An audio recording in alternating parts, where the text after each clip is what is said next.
bersama saya Tommy Kamiarjan dalam video-video yang berisi tentang pembelajaran.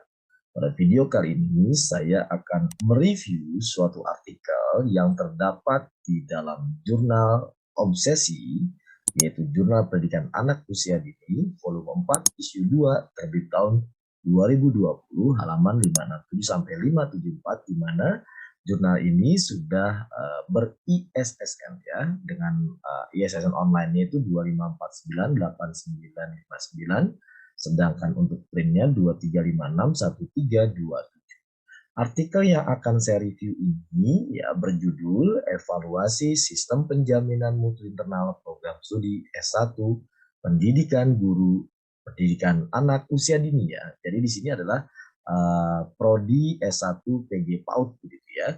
Kalau kita lihat dari judul pada artikel ini ya, kita pasti mengetahui bahwa artikel ini berisi terkait dengan evaluasi ya. Jadi masuk kategori penelitian ini adalah evaluasi program. Nah, oleh karena itu, kalau kita berbicara evaluasi program, tentu saja penelitian ini berbeda dengan penelitian yang lain ya. Kalau ditanya masuk kategori apa sih penelitian evaluasi program ini, ya secara umum masuk ke penelitian kualitatif, tetapi lebih kepada evaluasi program, di mana evaluasi program ini tentu saja banyak pendekatan-pendekatan yang digunakan. Nah, kita akan lihat nanti artikel ini seperti apa, pendekatan apa yang digunakan gitu ya. Nah, artikel ini ditulis oleh 3 orang peneliti, yaitu Yoga Aditya Ragil, Sri Martini Melani, dan Zarina Akbar ya, di mana beliau-beliau ini berasal dari Pendidikan Anak Usia Dini Universitas Negeri Jakarta gitu ya. Nah, dalam suatu artikel ya, ini pasti akan menyajikan yang namanya abstrak. Nah, oleh karena itu, kita dapat mengetahui isi dari artikel ini berdasarkan abstrak yang sudah disusun. Nah, untuk abstrak suatu artikel, biasanya ini terdiri atas 4 komponen secara umum ya, berdasarkan pengamatan saya gitu ya. Di mana saya juga bukan seorang ahli, saya juga bukan pakar ya, tapi saya senang untuk mengamati, mereview, mengevaluasi, karena kebetulan background saya adalah magister evaluasi gitu ya, evaluasi program pendidikan terutama ya.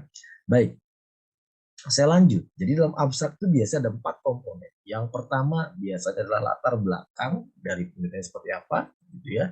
Lalu biasanya juga suka diidentifikasikan ya, apa sih yang menjadi masalahnya. Kemudian nanti dilanjutkan dengan tujuan penelitian ini apa, lalu metode yang digunakan seperti apa, kemudian hasilnya bagaimana. Secara umum di bagian terakhir biasanya kesimpulan.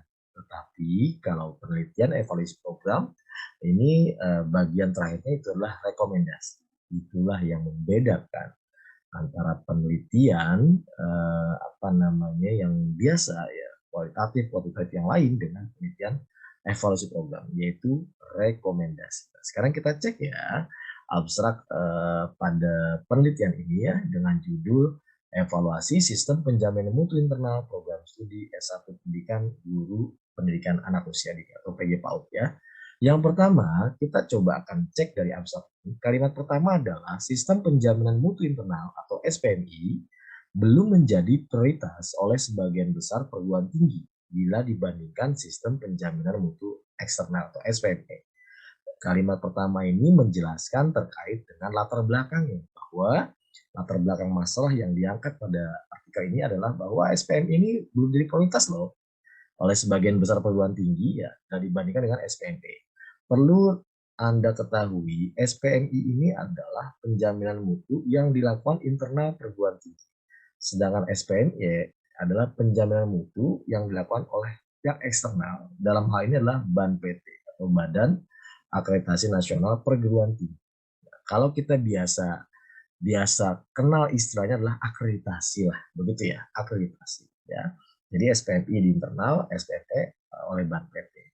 Kemudian kalimat kedua adalah amanah Undang-Undang Nomor 12 Tahun 2012 tentang Pendidikan Tinggi menyatakan SPMI dan SPME merupakan bagian dari suatu sistem. Ya, diduga SPMI ini oleh sebagian perguruan tinggi tidak memberikan dampak yang signifikan seperti SPME, di mana perguruan tinggi akan mendapatkan hasil akreditasi. Nah, ini dari latar belakang masalah tadi kemudian diidentifikasi oleh peneliti ini ya. Jadi dugaan mereka itu kenapa sih tidak jadi prioritas ya? Karena memang menganggap bahwa nggak ada dampaknya kayak seperti itu ya.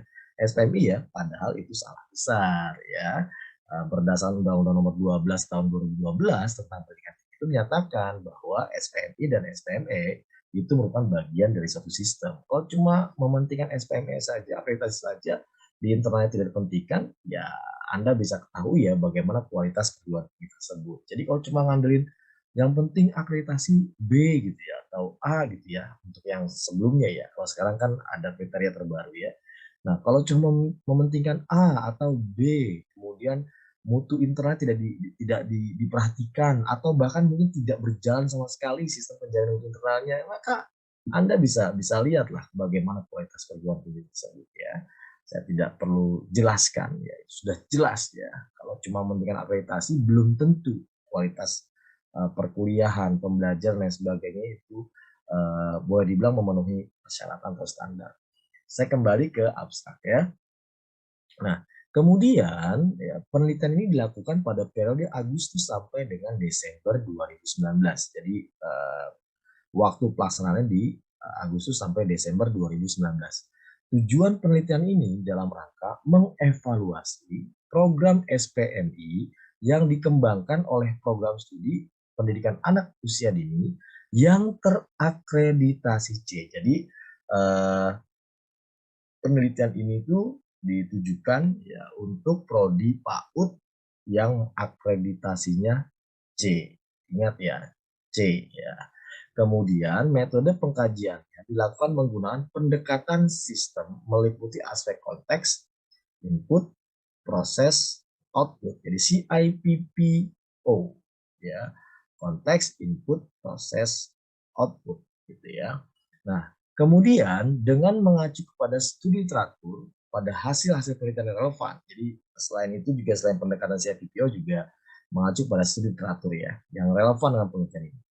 Nah, hasil pelaksanaan dari SPMI pada prodi PAUD, jadi ini hasil penelitiannya ya, sudah disertifikan ya. Hasil penelitian ini sampaikan bahwa hasil pelaksanaan SPMI pada prodi PAUD sudah berjalan dengan baik. Kemudian bila dibandingkan dengan PPEPP, nah ini istilah apa lagi nih PPEPP ya? Kalau Anda sebagai praktisi pendidikan atau sebagai dosen ya, kemudian pengelola perguruan tinggi nggak tahu nih PPEPP ini apa ya. P-nya penetapan, P kedua ini adalah pelaksanaan, E-nya evaluasi, P-nya ini pengendalian, yang ketiga ya. P yang keempat ini adalah peningkatan. Kalau Anda sudah terbiasa dengan sistem manajemen berbasis ISO, ya, terutama di perguruan tinggi ada ISO yang khusus ya, 21.000 ya. Ini nanti Anda akan sudah terbiasa nih, karena di ISO itu ada pendekatan namanya PDCA. Plan, Do, Check, Action. Nah ini kurang lebih sama dengan PPEPP. Plan, Do, Check, Action. Perencanaan, pelaksanaan, do-nya ya. Kemudian check-nya itu adalah evaluasi, action-nya adalah tindakan perbaikan atau peningkatan. Sama seperti ini. Penetapan, tentu saja penetapan program atau perencanaan. Lalu P-nya pelaksanaan, E-nya evaluasi, P-nya yang ketiga ini controlling atau pengendalian, P yang keempat adalah peningkatan. Saya ulang lagi ya. Jadi hasil pelaksanaan SPMI pada prodi PAUD sudah berjalan dengan baik bila dibandingkan dengan PPEPP seluruh aspek sudah di tahap pelaksanaan. Berarti sudah di tahap yang P yang kedua. Ya, P yang pertama penetapan, P yang kedua pelaksanaan. Jadi hasil penelitian ini bahwa pelaksanaan SPMI di prodi PAUD yang tadi yang terakreditasi C itu sudah sampai tahap pelaksanaan. Ya sudah bagus lah ya. Rencananya sudah ada, sudah ditetapkan, kemudian sudah dilaksanakan ya, penjaminan mutunya. Nah, kemudian kalimat berikutnya di dalam abstrak ini adalah rekomendasi evaluasi SPMI. Jadi rekomendasi ini adalah hal yang memang membedakan dengan penelitian yang lain. Dalam penelitian evaluasi program ini, rekomendasi itu seperti halnya kesimpulan, tapi di evaluasi program tidak ada kesimpulan, adanya rekomendasi dari para evaluator ini ya. Jadi rekomendasi evaluasi SPMI pada penelitian ini ditujukan kepada 3 pemangku kepentingan, ya, yaitu Direktorat Penjaminan Mutu, Lembaga Penjaminan Mutu tingkat universitas, dan pimpinan program studi. Jadi rekomendasinya adalah evaluasi sistem penjaminan mutu ini ditujukan pada tiga tadi ya, tiga pihak ya, atau tiga stakeholder atau pemangku kepentingan. Direktorat Penjaminan Mutu, Lembaga Penjaminan Mutu tingkat universitas, dan pimpinan program studi. Dari abstrak yang tadi sudah kita diskusi atau sudah saya bahas, tanpa melihat artikel yang lain, kita sudah bisa mendapatkan gambaran. Gitu ya. Saya hanya mereview berdasarkan abstrak saja. Dari abstrak ini saya sudah bisa mengetahui ya, hasil penelitiannya seperti apa. Ya, jadi hasil penelitian yang dilakukan oleh ketiga peneliti ini bahwa ya di program studi PAUD yang terakreditasi C, implementasi SPMI-nya baru sampai tahapan P yang kedua, yaitu pelaksanaan. Kemudian direkomendasikan untuk dilanjutkan ke tahap berikutnya, yaitu E, yaitu evaluasi. Kepada siapa evaluasinya? Kepada tiga stakeholder atau pemangku kepentingan. Direktorat Penjaminan Mutu, Lembaga Penjaminan Mutu tingkat universitas, dan pimpinan prodi. Nah, nanti semua dievaluasi. Nah, evaluasinya seperti apa ya nanti tinggal ya kita lihat saja nanti apakah menggunakan pendekatan yang sama gitu ya. CIPPO misalnya begitu ya. Nah, ini yang apa namanya perlu dilakukan penelitian lebih lanjut. Nah, saya simpulkan dari video saya ini. Yang pertama adalah bahwa latar belakang penelitian yang dilakukan ini sebagian besar perguruan tinggi ya masih menjadikan SPME sebagai prioritas dibanding SPMI. Ya, ini diduga karena sebagian perguruan tinggi menganggap bahwa SPMI ini tidak memberikan dampak yang signifikan seperti halnya SPME, karena SPME itu nanti outputnya adalah sertifikat akreditasi ya dari BAN PT. Nah, kemudian tujuan dari penelitian ini adalah untuk prodi-prodi ya, PAUD yang terakreditasi C. Hasilnya atau metode pendekatannya pakai pendekatan CIPPO. Lalu walaupun ini menurut saya bukan CIPPO ya, karena belum sampai outcome ya, hanya CIPP saja. Konteks input, proses, produk. Produknya di sini disebutnya output ya. Nah, kemudian hasilnya itu adalah bahwa implementasi atau pelaksanaan SPMI di prodi PAUD yang terakreditasi C tadi, ya itu sudah sampai tahap pelaksanaan. Sudah bagus ya di P yang kedua, sehingga rekomendasinya dilanjutkan untuk evaluasi pada tiga stakeholder, yaitu Direktorat Penjaminan Mutu, Lembaga Penjaminan Mutu tingkat universitas, dan pimpinan program studi. Baik, semoga bermanfaat. Saya Tommy Kamiarja. Sampai jumpa.